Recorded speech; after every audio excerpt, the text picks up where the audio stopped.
Ang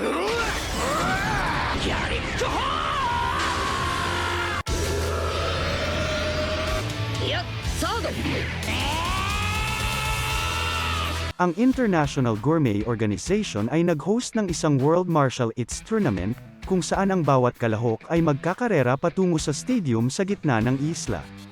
Ang mananalo sa tournament na ito ay magkakamit ng championship prize, ang legendary rare Carrot Sizzled Cattle. Ang tournament na ito ay binuo ng IGO director na si Mansam, at dinaluhan din ito ng World's Strongest Man na si Master Pogi.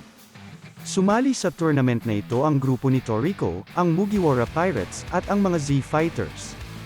Ang iba naman nilang mga kasama ay nanonood sa audience. Sa pagsisimula ng karera, ang lahat ng iba pang mga kalahok ay pinatalsik ng isang higanting insekto, at dahil dito, tanging ang grupo lamang nina Toriko, Luffy, at Goku ang natira sa karera. Dumating ang grupo sa isang crossroad kung saan ang daan ay nahahati sa pagitan ng ruta ng bundok, disyerto at kagubatan. Sina Sanji, Kamatsu, Setsuno at Gohan ay dumaan sa kagubatan kung saan kinumprante sila ng isang bremang babuon. Sa halip na labanan nito, ipinaliwanag ni Setsuno na hahayaan silang makadaan nito kung mabubusog nila ito ng masasarap na pagkain. Nagluto sina Sanji at Kamatsu ng ilang plato ng masasarap na pagkain na agad namang kinain ng dambuhalang babuon, at dahil dito ay nakadaan sila ng walang problema. Samantala, sa desyerto kung saan dumaan sina 18 at Frankie, natagpuan ni Nami at rin sina Brook at Roshi na nanghihina sa init at sinabing tanging ang malulusog na kokamela ng dalawa ang makapagliligtas ng kanilang buhay, na ikinagalit ng mga ito. Sa ibang lugar naman, ginamit nina Trunks at Goten ang fusion technique para maging si Gotenks. Labis na namangha si Chopper at inakit si Sunny upang mag-fusion na agad na tumanggi. Sina Toriko, Luffy, at Goku ay dumaan sa pinakamahirap na landas, ang ruta ng bundok. Nauna si Goku sa dalawa, ngunit tinawag siya ni King Kai upang pigilan ang isang paparating na mapanganib na nilalang mula sa kalawakan. Sa isang bahagi ng kagubatan, dumating si Zoro na tila naliligaw at siya ay kinumprante ni Zebra. Biglang dumating si Vegeta na hinahanap si Goku na ikinagulat nina Zoro at Zebra.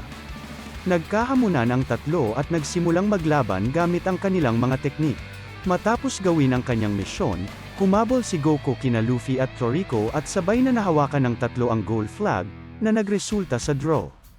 Bilang tiebreaker, nagdesisyon si Mansam na pagharapin ang tatlo sa isang three-way match. Habang binubuo ang battle arena, hindi sinasadyang nahulog si Master Pogi dito at inakala ng announcer na makikipaglaban siya sa tatlong finalist. Nagsimula ang labanan at inatake ni Goku si Luffy, na agad namang gumanti. Inatake ni Toriko si Goku gamit ang Juren Kugi Punch.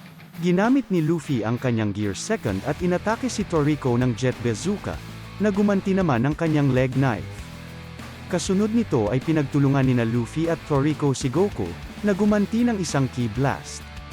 Nagsimulang magseryoso ang tatlo at ginamit ni Toriko ang kanyang intimidation technique, si Luffy naman ay ang kanyang Gear Third, habang si Goku naman ay nag-Super Saiyan.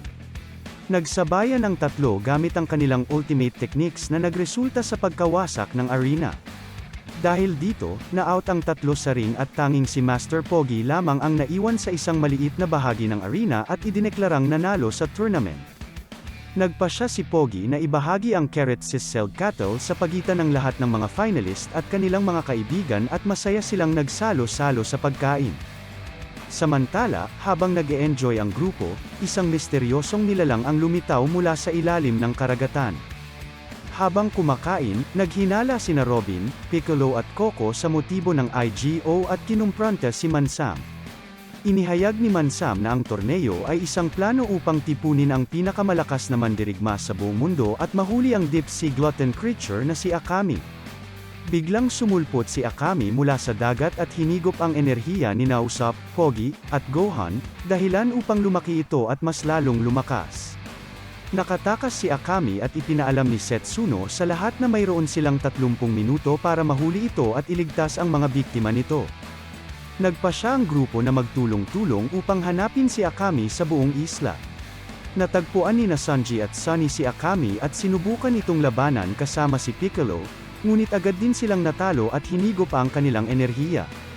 Muling nag-evolve si Akami at kasunod ay inatake ang grupo nina Brook at Coco. Nag-fusion sina Goten at Trunks at naging si Gotenks at nilabanan si Akami ngunit nahigop din ang kanilang enerhiya pati na si Franky. Nag-evolve si Akami sa final stage ng kanyang evolution at natagpuan ito nina Toriko, Luffy, at Goku.